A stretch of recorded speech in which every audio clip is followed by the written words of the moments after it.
കന്യാകുമാരിയിൽ പുതുതായിട്ട് വന്നിരിക്കുന്ന കണ്ണാടിപ്പാലം കാണാനായിട്ട് വന്നിരിക്കുന്ന ആൾക്കാരുടെ തിരക്കാണിത്. വൈകുന്നേരം 3:30 സമയത്തുള്ള തിരക്കാണിത്. സാധാരണ 4 മണിയാകുമ്പം വിവേകാനന്ദ പാറയിലേക്കുള്ള ബോട്ടിങ് അവർ ക്ലോസ് ചെയ്യും.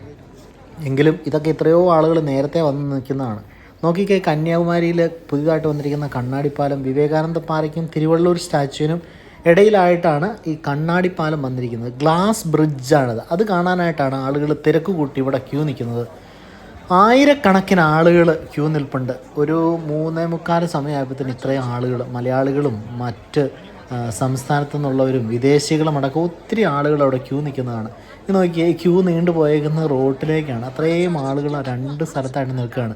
അവിടെ ഉള്ള ടിക്കറ്റ് 75 രൂപയാണ് ബോട്ടിങ്ങിനുള്ള ടിക്കറ്റ്. എന്നാൽ സ്പെഷ്യൽ പാസ്സായിട്ട് 100 രൂപയുണ്ട്. അതിനേക്കാൾ കൂടുതൽ സ്പെഷ്യൽ പാസ്സായിട്ട് 300 രൂപയുണ്ട്. ഈ കൗണ്ടറുകളെല്ലാം ക്ലോസ് ചെയ്തിരിക്കുക എന്നുള്ളതാണ് ഏറ്റവും വിചിത്രമായിട്ടുള്ള കാര്യം. സാധാരണ 300-ൻ്റെ പാസ് അല്ലെങ്കിൽ 100-ൻ്റെ പാസ്സിലൂടെയൊക്കെ സ്പീഡിൽ കടന്നു പോകാനായിട്ട് പറ്റും തിരക്കുള്ള ആളുകൾക്ക്, അല്ലെങ്കിൽ ഒത്തിരി ഗ്രൂപ്പായിട്ടല്ലാതെ വന്നിരിക്കുന്നവർക്ക് അതിലേ കടന്നു പോകാൻ പറ്റും. പക്ഷേ ഇതൊന്നും ഇല്ല, എല്ലാം ക്ലോസ് ചെയ്തിരിക്കുക. ആളുകൾ ഇങ്ങനെ പിള്ളേരുമായിട്ട് നിൽക്കുവാണ്. അത്രയ്ക്ക് തിരക്കാണ്.